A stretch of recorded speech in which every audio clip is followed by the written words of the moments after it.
um PDF parecendo LaTeX de uma página aqui da Wiki, que aí eu apresento pelo PDF, que eu acho que vai ser melhor. Então, quando você entra numa página, você vem aqui embaixo, lá no final da página, vem aqui, ó. E aí vai vir uma página no novo formato. Você vai copiar esse link. Você até poderia vir aqui com o botão direito, ou então apertar Ctrl P para imprimir, só que ela vai ficar com a letra maior. Em outros lugares também acontece isso, igual lá no NCATLab. É porque você não fez uma transição de linguagem antes de imprimir para PDF. Então, o que você precisa fazer é vir aqui, colocar algo do tipo... Depois eu já vou deixar um link direto para vir. Vou colocar HTML.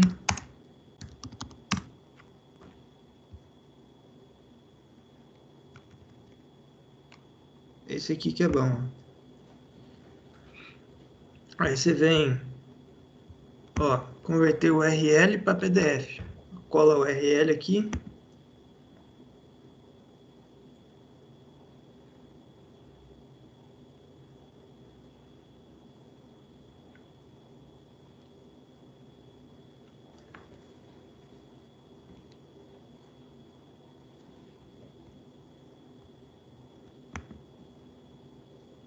Você pode salvar aí.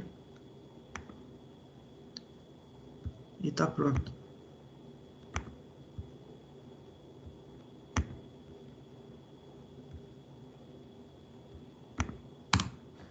Aí, ó.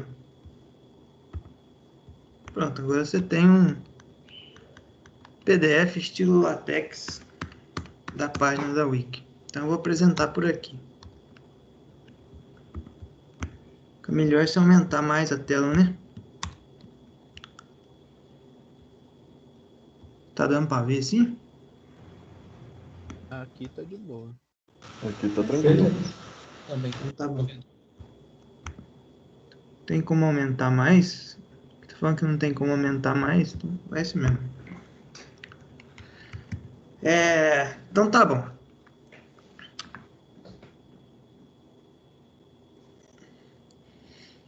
O que eu decidi fazer nessas duas apresentações foi o seguinte. Já que a gente vai falar de estudar mecânica quântica axiomática, eu quis primeiro tentar esclarecer. Já começou a gravar, não? Já. Já, então tá bom.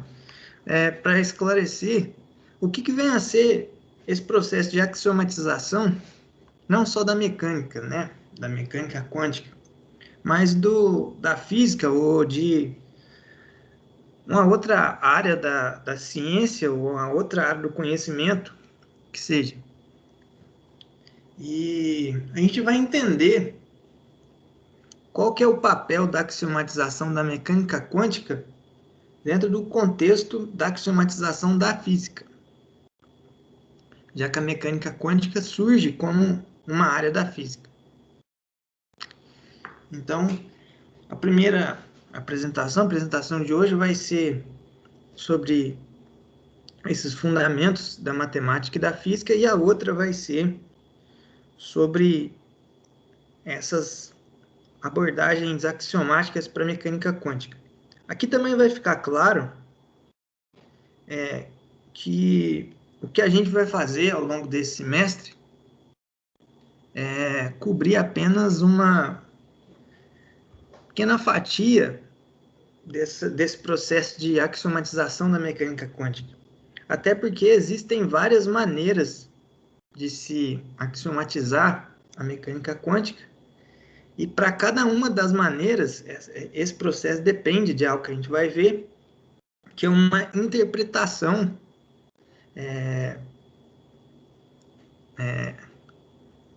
uma coisa que a gente chama de interpretação, mas algo que conecta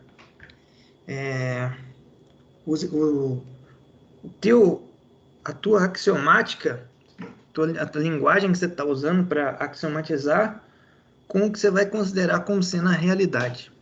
Então, isso é uma interpretação. Independentemente, então, são duas coisas que eu quero deixar claro desde agora.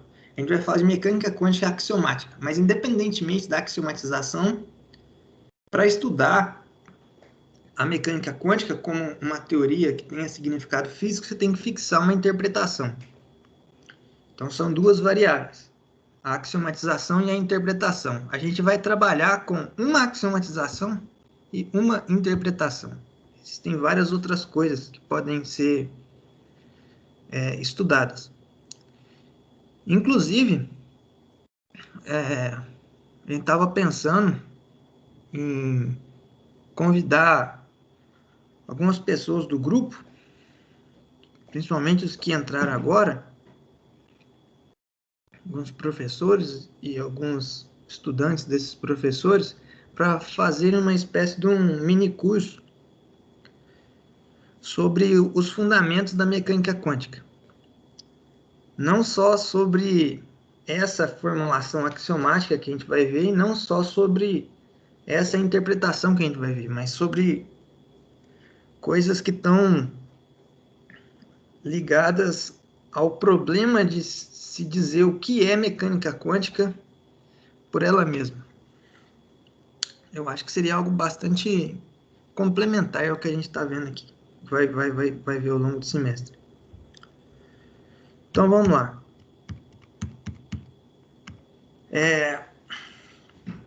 Uma maneira de definir o que vem a ser física seria dizer que ela é o estudo da natureza, que seria análogo ao universo concreto. E o que se chama de universo concreto, por sua vez, seria o conjunto de todas as coisas concretas ou reais, às vezes você vai ver esse nome também, concreto, como sendo sinônimo de real, que existem. Então, isso é a natureza. A natureza é o universo concreto. E o universo concreto é tudo aquilo que existe e que é concreto, ou real. Você também fala que a física ela estuda sistemas físicos. Então, sistemas físicos são elementos integrantes da natureza que são, por sua vez, objetos concretos ou objetos reais. Agora, você veja que a definição dos objetos da física, são esses objetos concretos, e, portanto, da própria física, porque a física é aquela que estuda esses objetos concretos, ela depende de você fixar o que é essa noção, o que você vai interpretar como sendo concreto ou como sendo real. Essa conexão, essa maneira de dar significado para o que vem a ser concreto ou real, ela é dada através de uma outra teoria, de uma outra ciência que se chama de ontologia. Então, se você fala que a física é o estudo das coisas concretas, você está dizendo que de antemão você tem que ter fixado uma ontologia que vai te dizer o que você entende por concreto. Normalmente, mas não necessariamente, você considera essa ontologia como sendo uma ontologia ligada ao empírico, àquilo que você observa experimentalmente, né? Aí, nesse caso, você pode chamar isso de empiricismo ontológico, né? Bom, mas se você escolhe essa ontologia para descrever a física, você está dizendo que uma coisa ela é concreta, ou seja, que ela é real ou parte da natureza, se somente se você consegue observar ela em algum experimento. Essa é a premissa básica de existência para objetos físicos, para entidades físicas. Você precisa necessariamente conseguir detectar aquilo experimentalmente. O somente se dessa implicação te diz que se você quer mostrar a existência de uma coisa dentro do escopo da física, você precisa, é necessário encontrar aquilo, bolar um experimento que detecta aquilo. Por outro lado, a implicação de cá para lá te diz que se em algum momento você encontrar um experimento que descreve algo que antes você não conhecia, então necessariamente deve existir alguma coisa que é descrita por aquele experimento. São dois pontos bastante importantes quando você vai tratar a questão da axiomatização, que a gente vai ver em seguida. Então, o que eu quero deixar de mensagem aqui é: a física não é simplesmente física por ela mesma. Ela depende de uma escolha a priori, que é como que você vai determinar a existência dos teus objetos. Ontologia. Bom, agora vamos passar para a parte de formalização, de axiomatização. Vamos entender como isso acontece.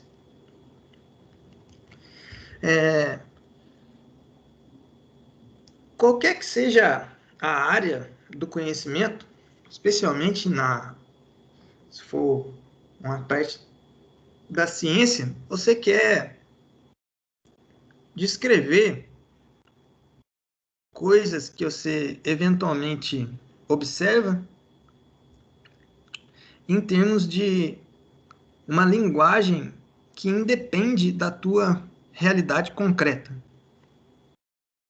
Por exemplo, você quer saber trocar um número por uma variável x, porque a variável x ela pode ser manipulada independentemente do significado que você utilizou para criar aquela variável. Qual é a ideia disso?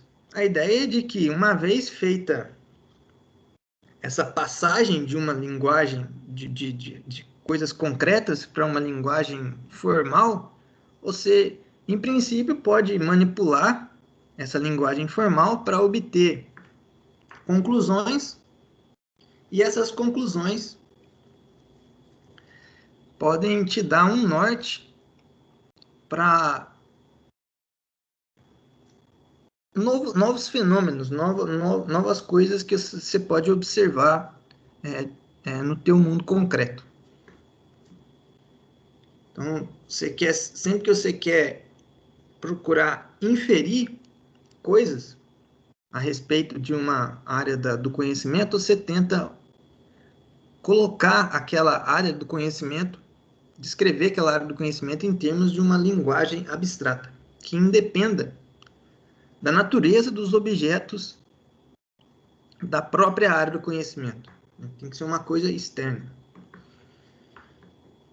Então, isso é o que se chama de linguagem formal.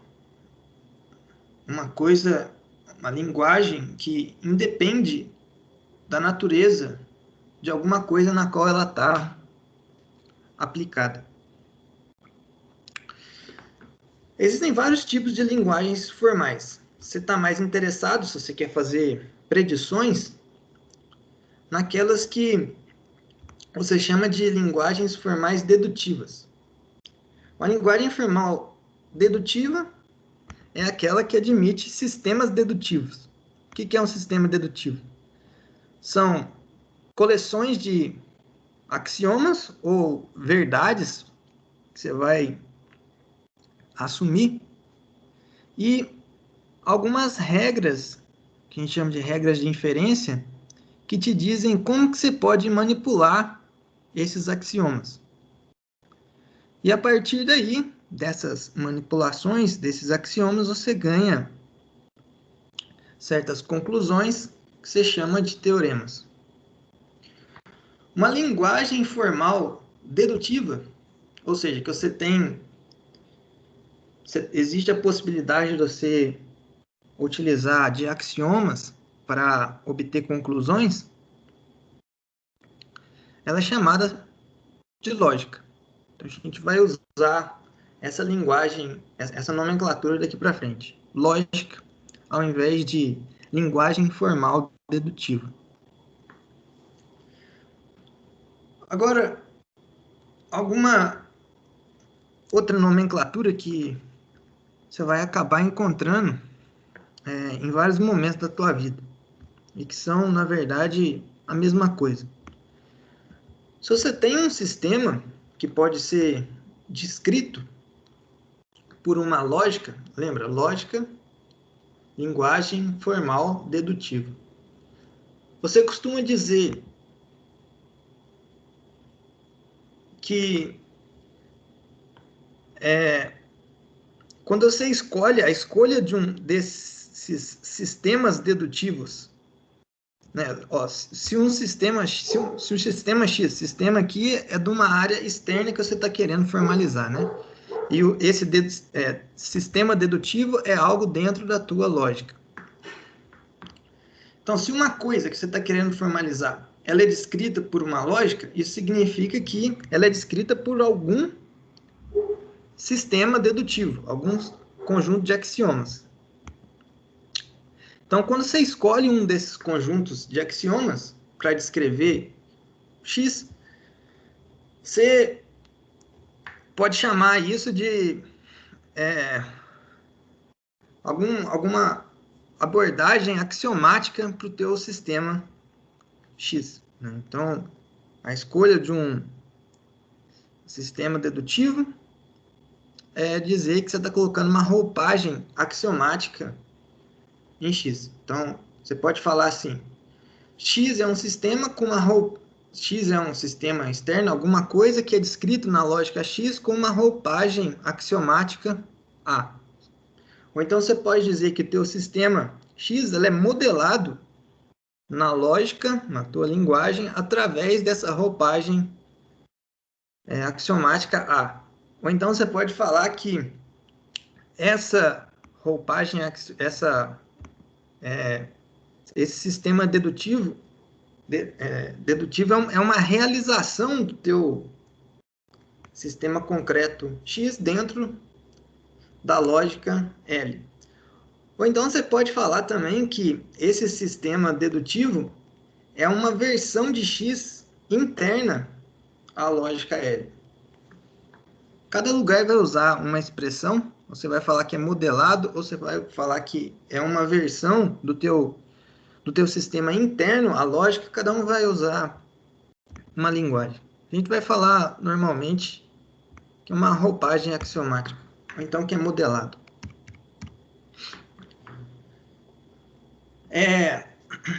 Agora, suponha que você está com o seu sistema aí, concreto, de alguma área que você quer descrever de maneira formal, e você encontrou uma roupagem axiomática para ele. Mas dessa roupagem axiomática você ganha teoremas. E você quer saber quão forte é essa roupagem axiomática, no sentido de que, será que esses teoremas eles são capazes de descrever todas as propriedades do sistema X que você poderia obter independentemente dessa linguagem adicional?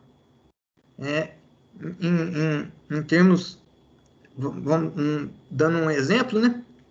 Se fosse no caso de experimentos, você fez experimentos, que vai cair no exemplo que a gente vai ir para frente, você fez experimentos e ganhou resultados. Muito bem. Mas, por outro lado, você pode usar uma linguagem formal para descrever as coisas que você experimentou e dessa linguagem formal você ganha teoremas. Aí a pergunta é, será que esses teoremas são capazes de reproduzir os resultados obtidos experimentalmente? Essa questão de saber quando é que os teoremas, a tua linguagem axiomática, ela é capaz de descrever todas as propriedades do teu sistema anterior a essa linguagem formal, é uma questão parece forte, mas não é muito forte, né? Isso significa se questionar se o teu sistema axiomático ele é um sistema formal. Então, você diz que um sistema é formal quando ele admite uma linguagem axiomática, uma roupagem axiomática de tal forma que os teoremas dessa roupagem axiomática descrevem todas as propriedades do teu sistema. Então, isso significa que para você concluir qualquer coisa do teu sistema, basta você olhar para os teoremas que você pode obter dessa roupagem axiomática. Isso não é uma condição muito forte. É uma condição forte, mas não é uma condição muito forte. E a gente vai ver por quê. Bom, muitas das vezes, você não vai querer descrever, não vai querer que os teus teoremas descreva, você não vai querer encontrar veja que aqui na noção de sistema formal, você está dizendo assim, existe alguma formulação axiomática do teu sistema, tal que blá, blá, blá.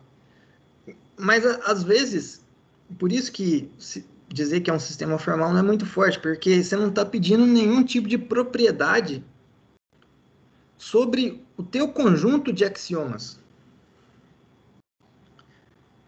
Às vezes, se você for pensar do ponto de vista prático, você não quer um conjunto de axiomas não enumerável.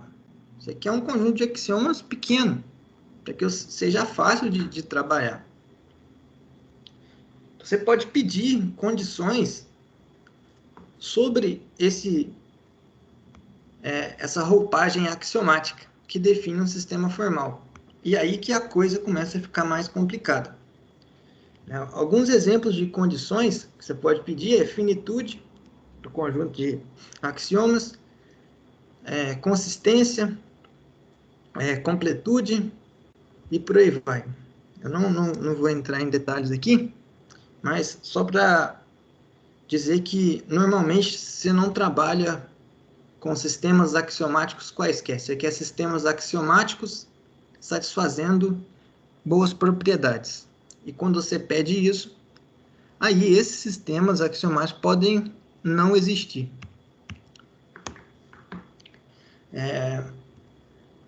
Vamos ver um exemplo clássico e muito importante, que é o seguinte. Em 1900, Hilbert, que é um matemático muito importante, foi um matemático muito importante, não só para matemática, mas para física também, ele publicou uma lista de 23 problemas que ele achava que iriam influenciar a matemática do século XX. O segundo dos 23 problemas foi o seguinte, o segundo problema de Hilbert. Existe um sistema dedutivo completo para aritmética. Completo é uma das propriedades que eu falei anteriormente, né? Não interessa muito o que significa ser completo, né? Assim, em outras palavras, está dizendo, aritmética, que é você falar de definir o que são números e operações entre números e tudo mais, o que ele está dizendo é o seguinte, você pode colocar aritmética dentro de uma roupagem axiomática que seja completa. Foi olha para você ver, naquela época, isso era um problema importante, proposto por Hilbert, né? Estudar de forma axiomática a aritmética. Imagina, a aritmética. Somar, subtrair. Né? Só que esse era parte de, de uma coisa um pouco mais ambiciosa, que se chamava de programa de Hilbert, onde você queria encontrar uma formulação axiomática, uma roupagem axiomática, não só para aritmética, mas para matemática inteira. E você queria fazer isso com um conjunto com a roupagem axiomática que fosse bem comportada, fosse finita e fosse completa. Então tá aí, esse era o programa de Hilbert. Veja que o programa de Hilbert contém o problema de Hilbert. Aí em 1931,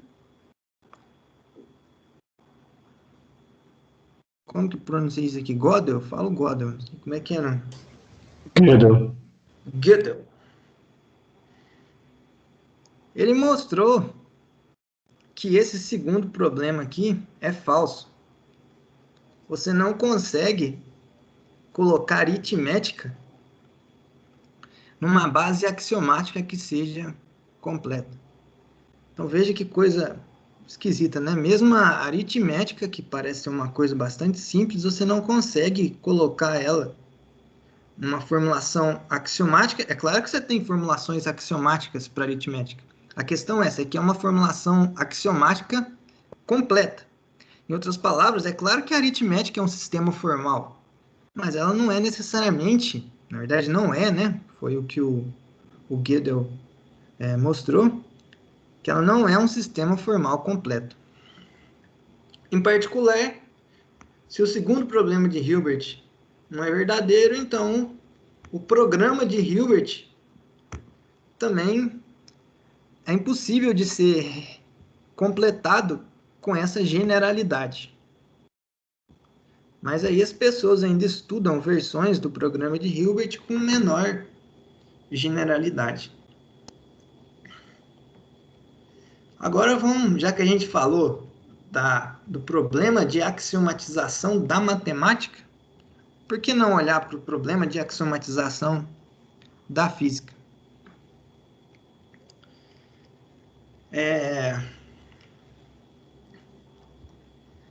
Mas lembra que a física ela é conectada, na verdade ela é definida, né? Ela depende a priori da ontologia. Então não tem como a gente falar simplesmente de uma versão do programa de Hilbert, ou seja, do programa de axiomatização da matemática para a física, sem falar da ontologia. E como normalmente, se você olhar aqui no programa de Hilbert, você pede que a coisa que você está querendo formalizar seja um sistema formal satisfazendo mais propriedades, como a física depende da ontologia, é natural de pedir que a física seja um sistema formal onde essas propriedades adicionais estão relacionadas com a ontologia. Muito bem. Então é isso que a gente vai ver. Você vai querer que os teoremas que você obtém da linguagem informal que você coloca na física sejam compatíveis, sejam equivalentes aos experimentos oriundos, os experimentos que estabelecem a existência ontológica das coisas na física, né? Então, vou repetir, ficou meio confuso. Você vai querer, de um lado, você tem duas coisas, né? De um lado, a priori, você tem, para cada sistema físico, você tem experimentos que determinam a existência ontológica. Muito bem. Agora, quando você coloca uma roupagem axiomática na física, você vai poder falar de teoremas que você vai querer que esses teoremas sejam compatíveis, que eles produzam resultados que sejam equivalentes, em algum sentido, aos resultados obtidos pelos experimentos. É isso que eu escrevi aqui. Então, eu vou dizer que um sistema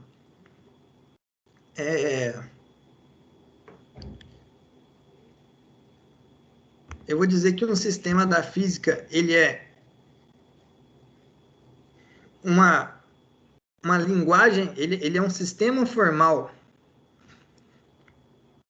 empiricamente compatível, ou seja, compatível com os experimentos, se você consegue encontrar uma lógica e uma abordagem, uma roupagem axiomática para o teu sistema, de tal forma que, para todo teorema que você pode produzir nessa linguagem, nessa roupagem axiomática, o resultado desse teorema no seu sistema é equivalente a algum. Aqui foi o devido. Eu já coloquei que não existe um experimento.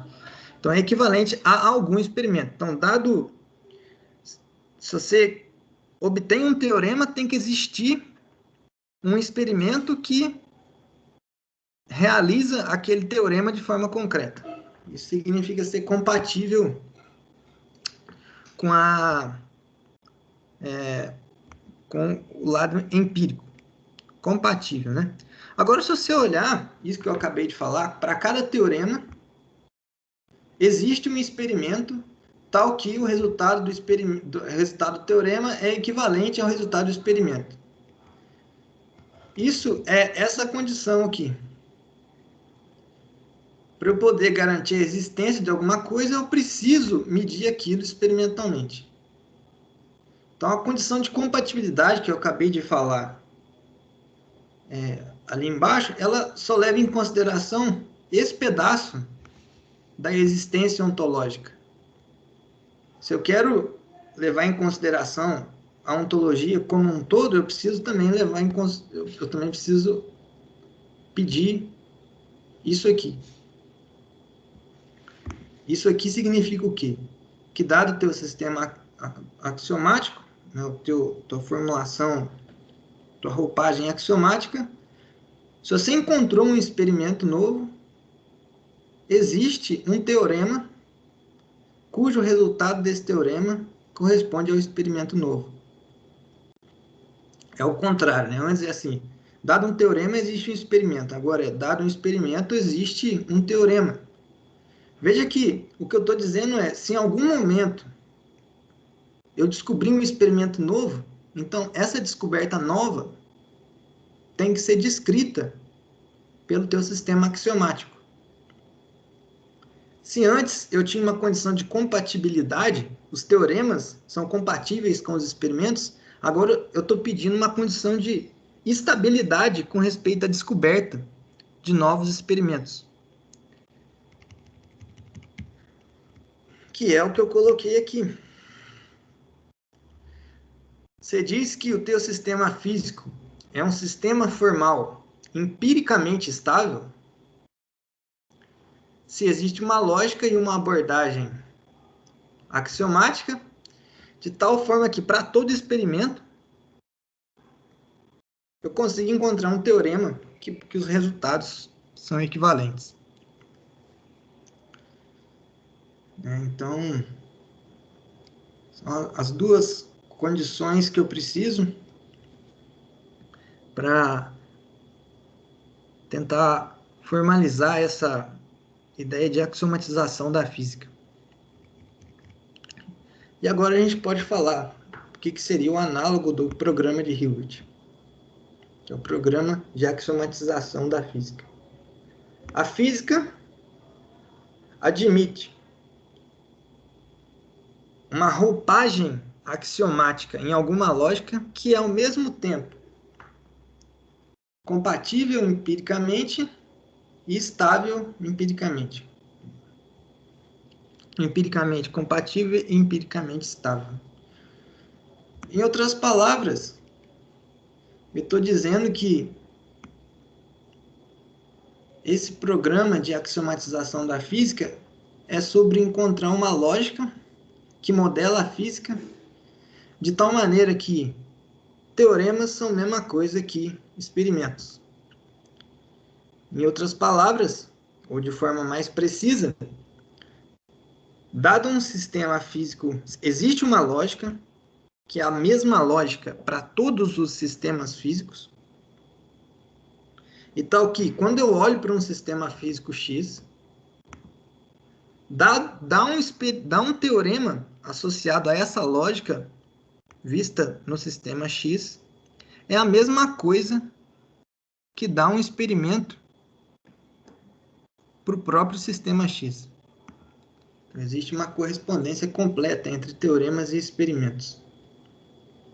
Esse é o programa de axiomatização da física. Agora, veja, o programa de Hilbert continha um dos problemas de Hilbert.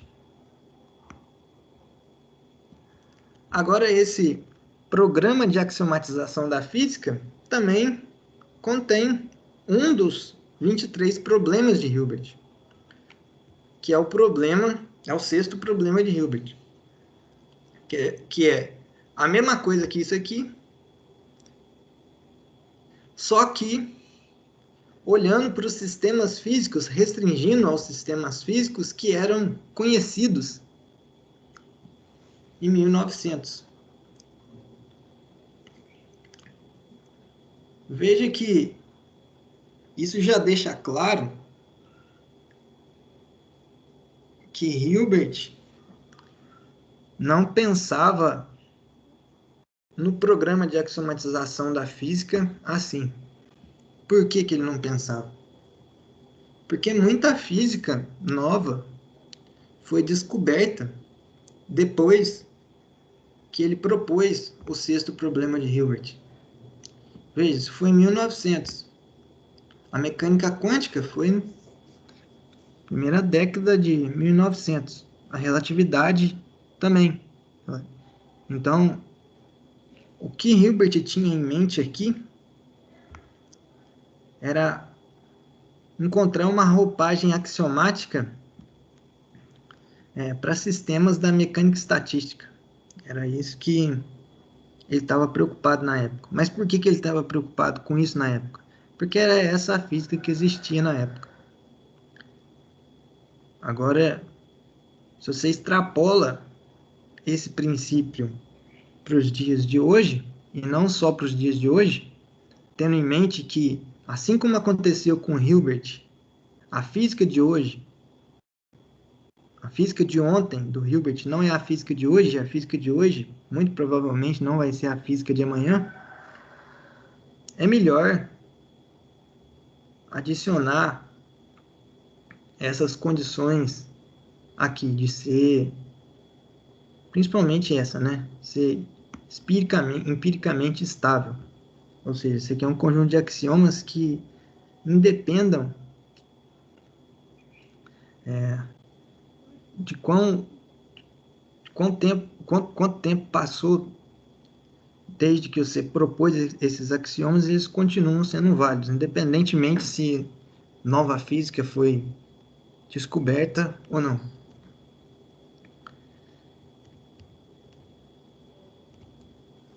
Bom, tem um problema. A gente viu que quando você olha para a axiomatização da matemática, isso não é verdade em toda a generalidade, né? Os teoremas de Gödel mostram que isso não é verdade em toda a generalidade. Você não consegue axiomatizar toda a matemática com as propriedades que você gostaria.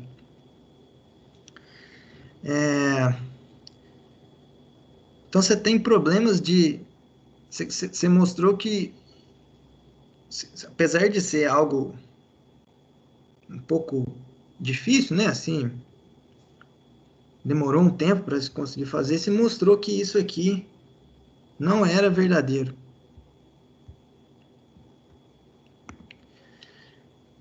Com a física, a coisa é um pouco pior. Pior no sentido de que existe um impedimento a mais quando você tenta provar que o programa de axiomatização da física não pode ser feito, né? Não pode ser concluído. E a razão é que a física depende da ontologia. Aqui era puramente uma questão, um problema lógico. Aqui não. Aqui é um problema também ontológico. E como a ontologia que você fixou para a física, que a gente fixou aqui para a física, é uma ontologia empírica, o que significa que uma coisa existe se e somente se ela pode ser observada experimentalmente. Para fazer os experimentos, ou seja, para poder determinar se uma coisa existe ou não, eu preciso fazer os experimentos. Mas para fazer os experimentos, eu preciso de tecnologia. E a tecnologia é limitada pela capacidade do homem atualmente, né? Pelo conhecimento do homem atualmente. Então, você tem duas variáveis adicionais no programa de axiomatização da física, que é uma variável epistemológica, que está relacionado com o conhecimento do homem, como o conhecimento do homem acontece, para você poder produzir experimentos, dos experimentos você poder conhecer o conjunto, a coleção de todos os experimentos, para você poder validar ou não um dado teorema. Então, essa é uma variável. E a segunda variável é que você também não conhece quem são os sistemas da física atualmente. Porque, assim como aconteceu lá com Hilbert, os sistemas da física de hoje podem não ser os sistemas da física de amanhã. Então, você precisa de uma linguagem que seja bastante abstrata para poder descrever sistemas físicos que a gente ainda não imagina que possam existir, mas ao mesmo tempo ela tem que ser concreta o suficiente para que ela se conecte com os experimentos e seja compatível, seja estável ainda mais com experimentos que ainda podem ser inventados. Então, você tem um problema maior acho que a dificuldade maior dentro da axiomatização da física é essa, né? Você não tem muito controle do teu conjunto, das tuas coleções de coisas que você quer comparar, porque elas dependem de uma variável a mais, que é uma variável epistemológica, que foge tanto à ontologia quanto à lógica.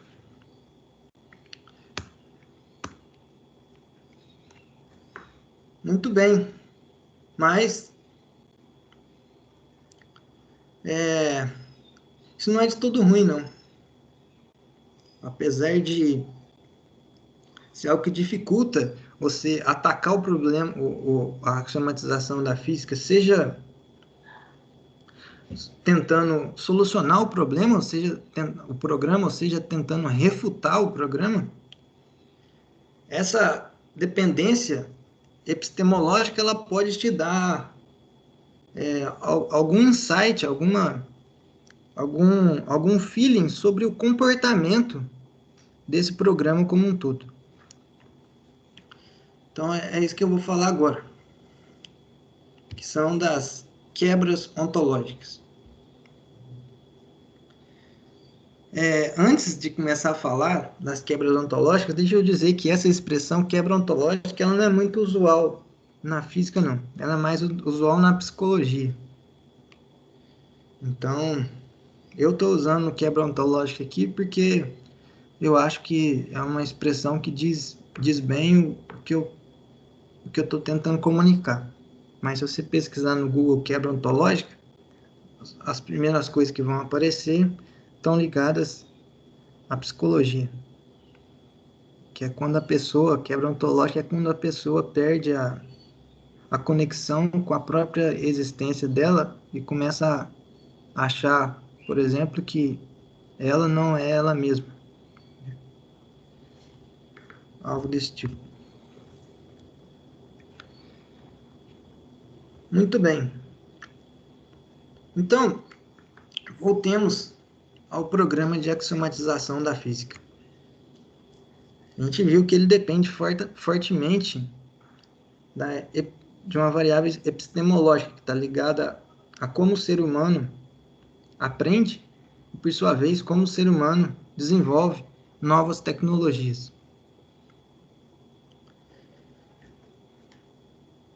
E essa evolução do conhecimento do ser humano e, portanto, das novas tecnologias, elas podem levar a uma quebra da validade de um determinado de uma determinada roupagem axiomática. É isso que eu estou chamando de quebra ontológica. Vai ficar mais preciso agora. Mas a ideia é: você tem uma linguagem, uma lógica que modela muito bem uma parte da física, significando que ela descreve todos os experimentos que são possíveis de serem feitos para aquela área da física naquele momento, né? Então, ela realmente axiomatiza a física, aquele pedaço da física, tendo em vista os experimentos daquele momento, os experimentos disponíveis naquele momento. E aí acontece que num determinado momento o homem evolui, a tecnologia evolui, os experimentos evoluem, e você descobre um novo experimento cujo resultado não bate com nenhum teorema da tua linguagem, da tua roupagem axiomática que antes era perfeita. Então você acabou de mostrar, introduzindo esse novo experimento, você mostrou que antes, se antes a tua linguagem, tua roupagem axiomática servia como um bom candidato para o programa de axiomatização da física, agora ela não serve mais. Então, você teve uma quebra aqui, que é essa quebra ontológica que eu estou falando.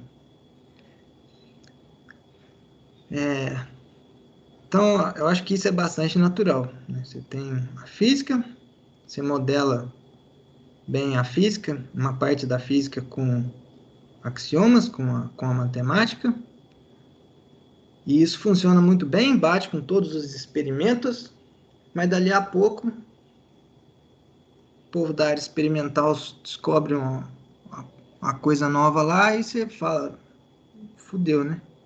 Como é que eu vou fazer agora? Aí, o que você faz? Você muda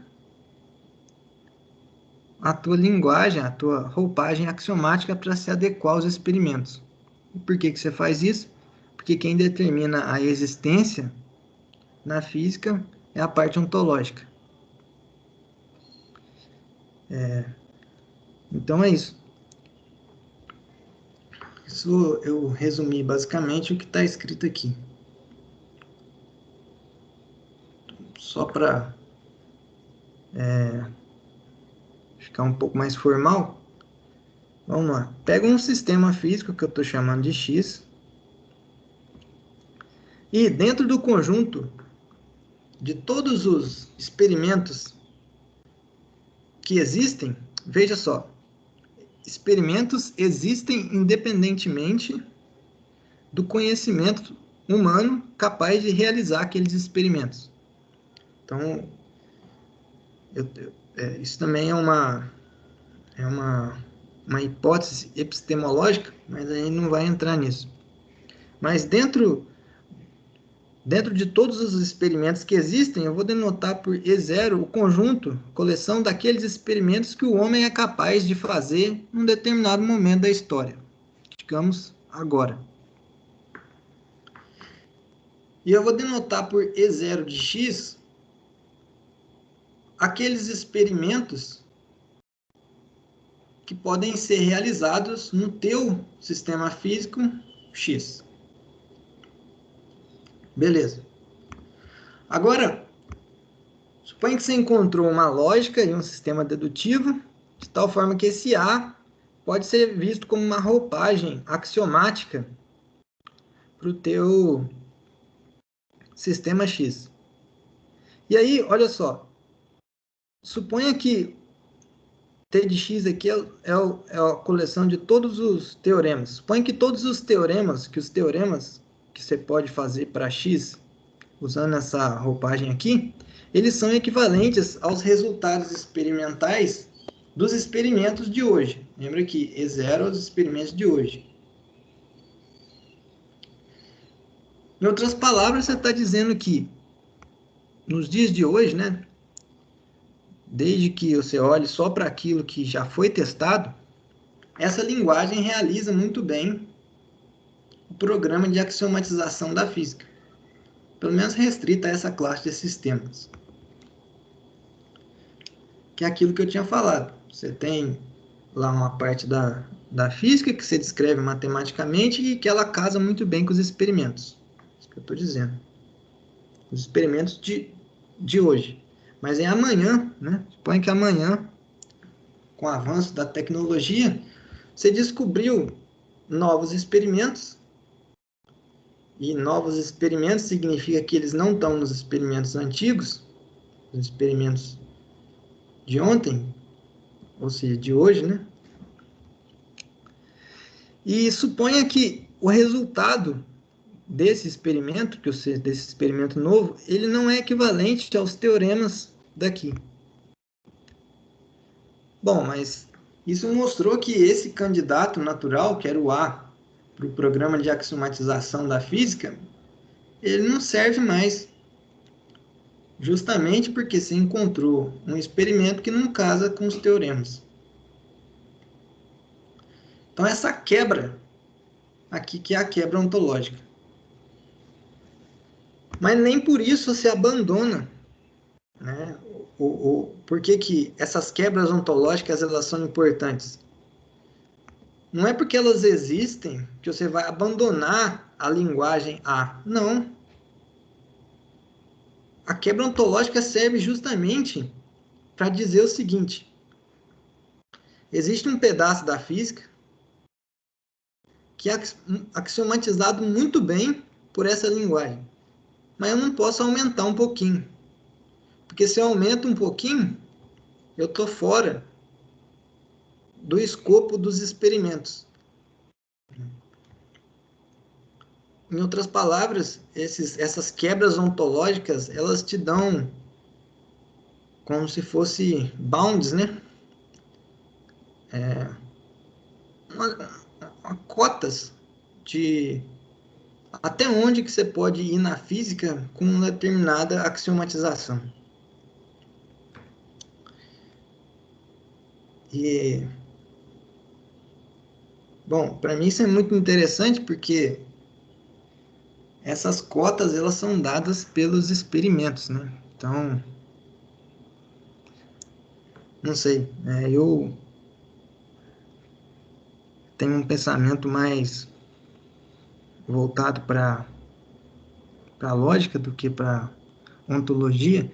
Então, para mim é difícil conceber que a lógica certa ela depende dos experimentos, né? Depende da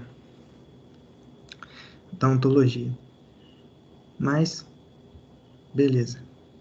Então, essas são as quebras ontológicas. Agora, existem quebras, uma quebra particular, que é a quebra que a gente vai estudar esse semestre. que é a quebra ontológica que aconteceu no começo do século XX,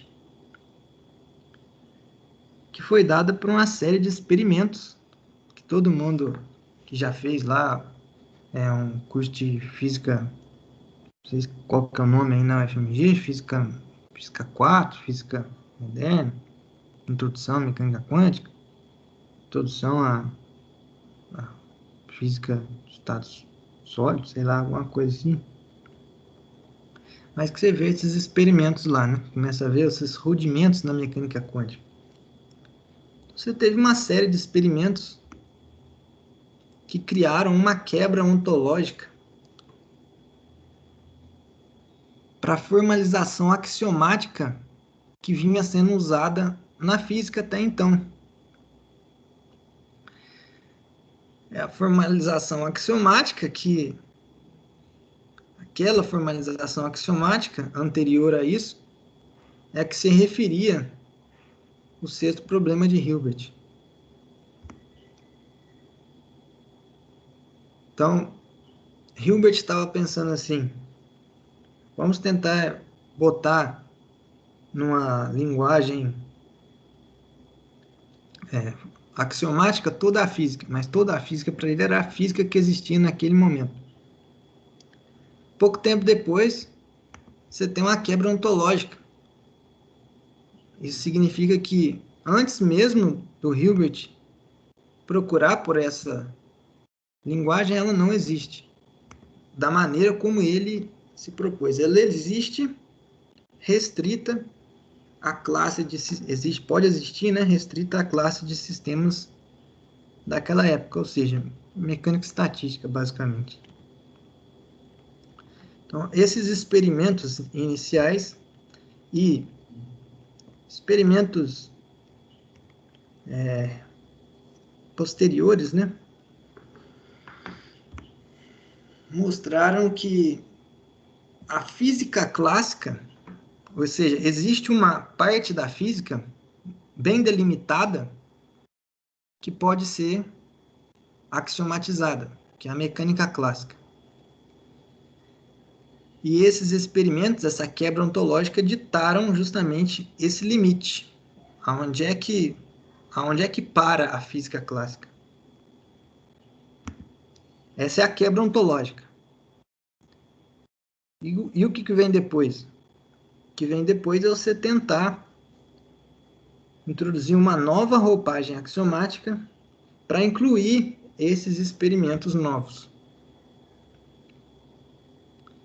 Que é o que a gente vai ver ao longo do curso e que eu vou falar semana que vem.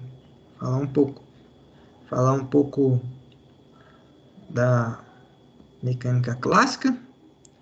Mecânica clássica, então, fica sendo definida, mecânica clássica é aquilo que é limitado por isso aqui, por essa quebra ontológica.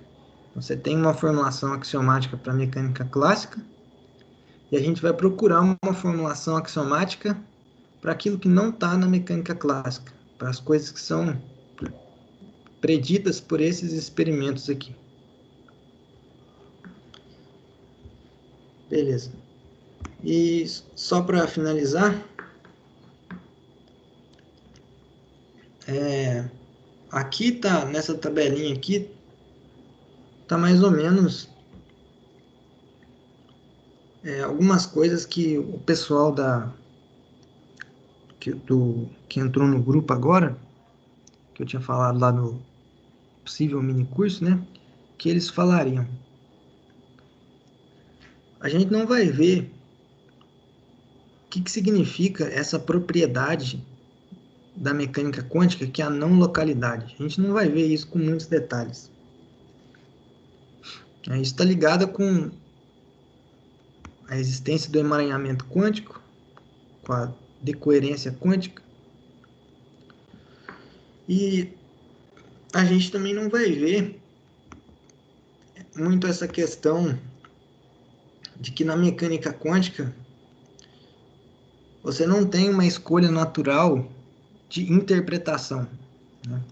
Interpretação, lembra que é o que eu falei, é justamente essa maneira de relacionar os teus teoremas com a realidade. como que você vai interpretar ontologicamente os seus teoremas. Então, são essas interpretações. Na mecânica clássica você tem uma canônica, mas na mecânica quântica você tem várias. A gente vai usar provavelmente a interpretação de Copenhague e nem sei se vai falar disso assim explicitamente, que está usando a interpretação de Copenhague. Então, acho que seria interessante também para ver esses outros aspectos não tão ligados ao pessoal da matemática, né? Isso quem normalmente tem mais interesse são pessoas que trabalham com física. Não que isso não possa ser formalizado matematicamente, mas é quem está interessado com a física da coisa, não com a matemática da coisa, que eu quis dizer. E, por último, existe uma coisa que aparece na mecânica quântica, que é a contextualidade, que é algo completamente novo, que não tem nenhum análogo na mecânica clássica, nem para você falar assim, qual é o análogo clássico disso, né? Só se fosse não contextual, mas aí seria uma coisa esquisita. Mas o que significa isso aqui? Isso está ligado a como que você vai...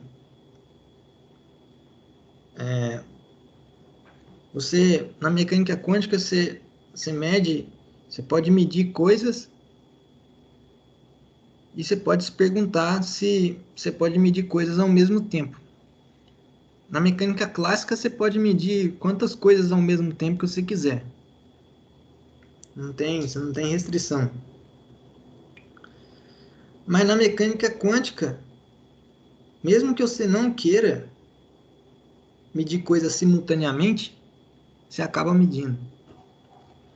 Então, esse é o fenômeno da contextualidade.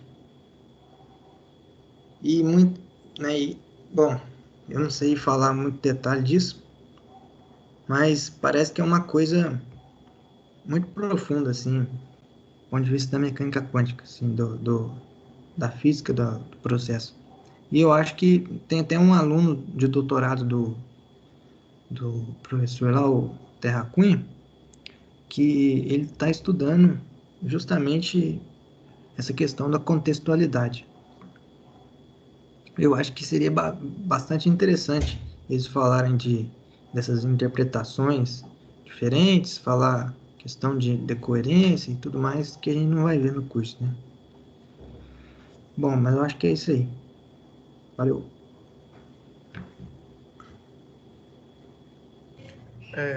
Valeu, Yuri.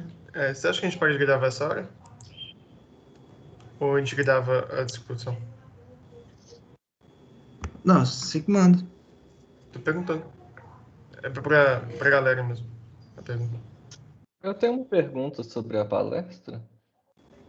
Não, só... A gente para a gravação ou continua a gravação? Continua, pergunta sobre a palestra. Tá bom. Então, manda bala. Vamos conversar. Você falou que a gente queria uma coisa que, assim, você tem um experimento para cada teorema, mas isso é só teorema relativo à física, né? Relativo à física. Relativo ao teu sistema físico. Mas, por exemplo, a gente usa análise funcional, né? Aí, por exemplo, a gente teria que ter algum experimento que provasse alguma coisa sobre a base da matemática. Não, em princípio não.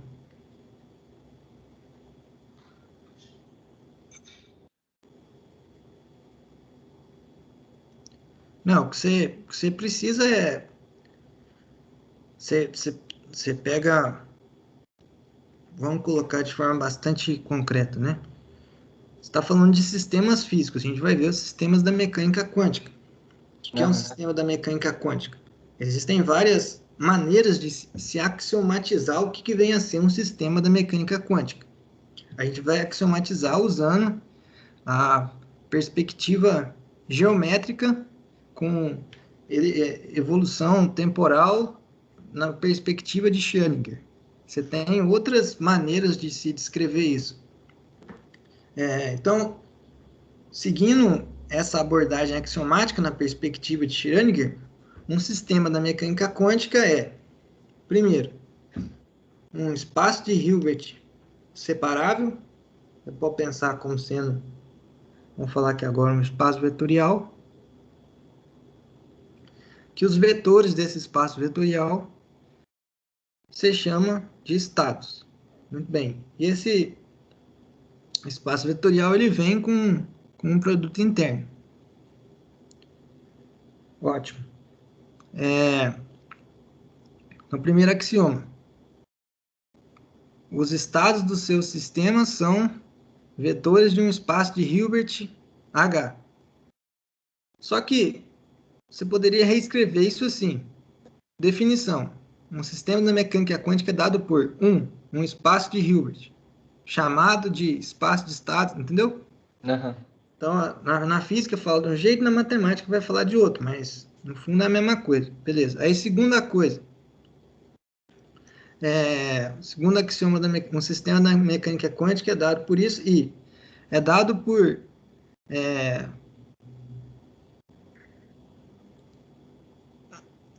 melhor, se fosse escrever de forma mais formal seria assim.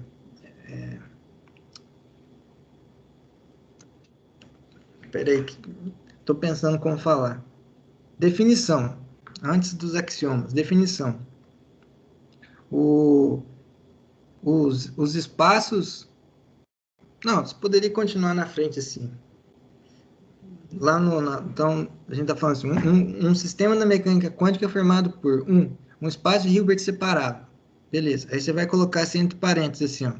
Os operadores autoadjuntos nesse espaço de Hilbert são chamados de observáveis.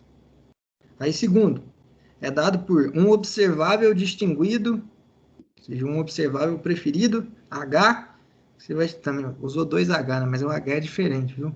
Um é o H fresco e o outro é o H normal. Então, um operador distinguido H, que você vai chamar de Hamiltoniano do sistema. Pronto, beleza.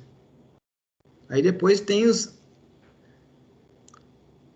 isso é o que é um sistema da mecânica quântica. Muito Mas bem.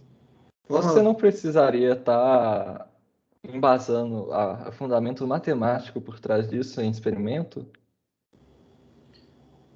Mas o seu processo de axiomatização começa dando a linguagem. Depois você verifica se a sua linguagem satisfaz aquilo que você gostaria que satisfizesse experimentalmente.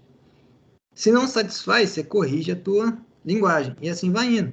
Então, com mecânica quântica foi um processo. Você começou com a linguagem da mecânica clássica. A linguagem da mecânica clássica não servia para descrever esses experimentos. Então, você foi readequando a tua linguagem, a tua formulação axiomática, de modo que esses experimentos fossem contemplados. E você chega em várias formulações, uma delas sendo essa que eu estava te falando. Uhum. Mas tem coisa a mais na matemática, né? Tem coisas a mais na matemática. Não, análise funcional, você não precisa estudar pares. Um espaço de Hilbert separável mais um operador autoadjunto distinguido satisfazendo a equação de Schrödinger. Entendeu? Você pode estudar qualquer coisa. Você não precisa estudar esse tipo de sistema. Eu sei, mas então você está meio que saindo do objetivo inicial, não? Que era a volta do si somente si, que todo teorema tem que ter um experimento para mostrar ele. Ou teorema não é matemático, no caso, é teorema envolvendo objetos. O teorema que é o teorema que surge oriundo da tua axiomatização. Se você define o que é um sistema da mecânica quântica em termos de uma linguagem axiomática, digamos uma linguagem axiomática realizada por coisas da análise funcional, e você tem as tuas regras de inferência dentro dessa formulação axiomática, qualquer teorema que surgir vai ser um teorema que diz respeito a um sistema da mecânica quântica. Então, deve existir, o que você está pedindo deve existir um experimento. Deve existir para quê? Para que essa formulação axiomática seja uma formulação axiomática correta. Se ela não for uma formulação axiomática correta, tudo bem, né? Mas aí você não precisa do experimento. Mas se for uma formulação axiomática correta, você encontrou um teorema, que é alguma coisa que diz respeito ao teu sistema da mecânica quântica, tem que ser possível inventar um experimento de tal forma que esse experimento produz resultados que são equivalentes, em algum sentido, aos resultados do teu teorema. Mas o teorema, no caso, é um teorema sobre coisas físicas. É um teorema sobre os teus sistemas axiomáticos. Quem são os teus sistemas axiomáticos? São pares, espaço de Hilbert, hamiltoniana, satisfazendo equação de Hamilton, equação de Schrödinger, sujeitos a outros axiomas interpretativos e por aí vai. Eu acho que eu... Mas E aí tem tipo... Ah, perdão. Falei. Não, eu ia falar que aí tem tipo a junção com a regra de correspondência, ou sei lá, um dos axiomas vai ser uma coisa que te fala sobre probabilidade do experimento específico, e sei lá, vai te falar quais são os resultados. Em algum lugar na teoria, claro que tem toda essa estrutura, né? Mas vai te falar o que vai dar o resultado do experimento quando você medir, de um experimento específico, quando você medir com um instrumento específico, que você vai ter uma regra ali que você está associando a realidade com a teoria. Então, tipo, do jeito que foi construído, do jeito quando a gente vê construído, já parece muito aleatório, porque foi construído em cima de um monte de coisa. Foi um processo, como o Yuri falou. Mas, tipo, existe uma razão, né? Por que eles viram que os sistemas físicos, esses efeitos estranhos que aconteciam, que não concordavam com a mecânica normal, por que eles seriam explicados por essa nova teoria? E aí eles foram né, axiomatizando ela melhor, mas, tipo assim, era uma ideia, por exemplo, de quando eu tenho aqui, normalmente eu tinha uma posição definida para minha partícula num certo tempo. E agora eu vejo que, com as mesmas condições iniciais, eu posso medir duas coisas diferentes para essa posição. E aí, como que eu vou começar a explicar isso? E aí começaram a fazer uns modelos, e os modelos, eles viram que eles podiam, tipo, associar. Enfim, né? Porque é muita coisa, mas eu tô querendo adiantar coisa aqui, mas eles viram que eles podiam associar um espectro aquilo e falar, eu posso medir ou isso, com tanto ou tanto de probabilidade. Como é que eu formalizo isso? Eu vou ter um operador, eu vou ter uma representação espectral desse operador, e eu posso fazer uma teoria probabilística que vai me dar as probabilidades que eu, de fato, meço quando eu repito esse experimento várias vezes. Então, tipo, foi uma construção assim, mas, sei lá, colocando assim, mais pé no chão, eu acho que é tipo uma junção das regras de correspondência com os teoremas que estão dentro, né, da teoria. E isso foi mais ou menos construído a partir do que a gente mede. Não sei se tem a ver com o que eu estou falando, mas não sei se deu para entender o que eu estou falando, mas... Eu não sei, Pode falar aí, Daniel. Eu interpretei o que o Fred falou com algo do tipo, porque os seus axiomas, eles geram mais... Porque eu acho que não está claro, tipo, o que seria a linguagem gerada, sabe? Qual que é o sistema formal? Você tem os axiomas, mas parece que além disso tem um sistema formal. com o qual você consegue, tipo, gerar teoremas, né? Porque, tipo assim, se você falar só, tipo, o espaço de estados quânticos é um espaço de Hilbert. Aí você tem teorema. O produto de espaço de Hilbert é um espaço de Hilbert. Só que isso é uma coisa, tipo de coisa que você não tem como ir lá fazer experimento. Então, Mas o sistema formal, ele é a regra de silogismo, né? uhum. Mas, pelo que eu entendi, é tipo todo teorema oriundo dos axiomas, não é todo tipo teorema de análise funcional. Faz sentido. Tem o pessoal com a mão levantada aí também. Pois é, Seria o teorema eu só queria só mas tem o teorema pra não do sistema. essas reuniões com muita gente pode facilmente virar uma bagunça. Eu sugeriria que realmente seguisse lá uma ordem de levantamento de mão e tal, porque é difícil coordenar isso no online. Eu já tive experiência lá com reuniões, sei lá, de professores, era meio difícil. E seria interessante também tirar esse quadrado enorme daí da apresentação, já que não estamos para a gente nos vermos melhores. Tem várias mãos levantadas no que não dá para ver de quem que é. Como é que sai desse trem aqui? É apertar xizinho aí no meio, Júlio. Tipo, entre isso.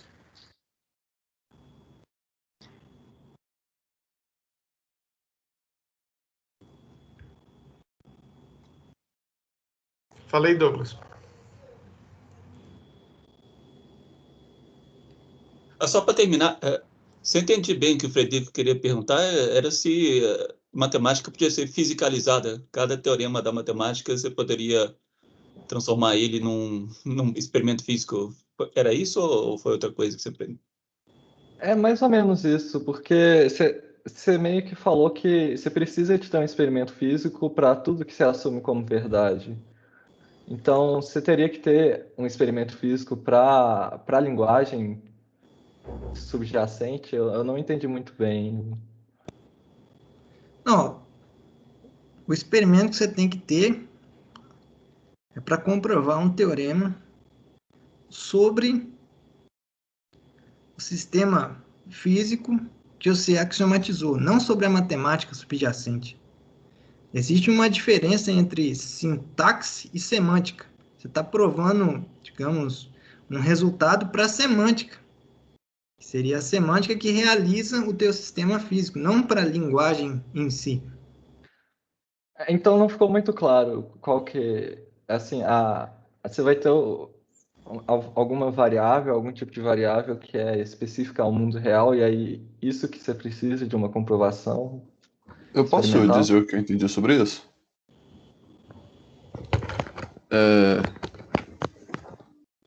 Eu acho que eu caí.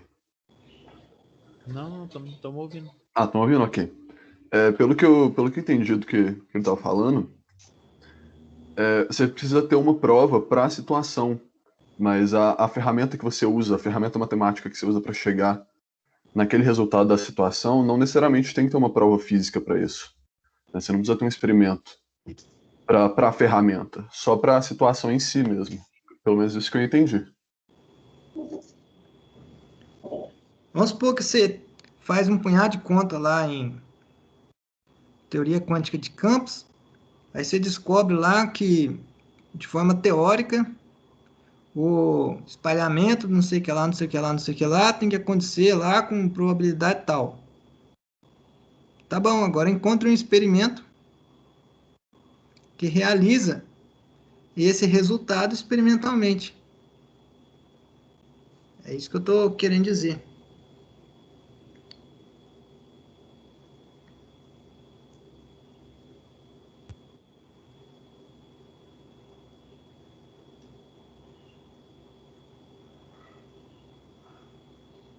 Será que tem a ver um pouco com aquela imagem do Penrose, que ele pega, tipo, divide, né, o mundo platônico, o mundo físico, o mundo mental, e aí um vai projetando no outro, só que não necessariamente abrange todo do outro. Vou mandar o link se alguém quiser ver.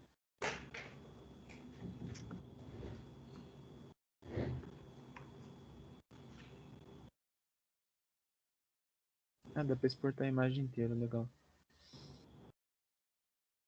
Você consegue me ouvir? Agora sim. É só complementar que a do Frederico foi meio que o que eu estava pensando também. Eu acho que um jeito bom de pensar nisso é lembrar da questão da ontologia. Na física, a gente pensa que algo existe quando ele é experimentalmente provável, né? Então, aquela objeção ali do teorema com o experimento vem um pouco disso. Na matemática, a coisa vai existir, né? A ontologia da matemática vai existir justamente por axiomas. Então, vai ser uma outra ontologia. Então, se você quer provar algo, tipo, criar um experimento para algo puramente matemático, o experimento no contexto da matemática vai ser justamente o próprio teorema. Então, um espaço vetorial vai existir se a gente definir que ele existe, sabe? Foi assim que eu pensei, pelo menos.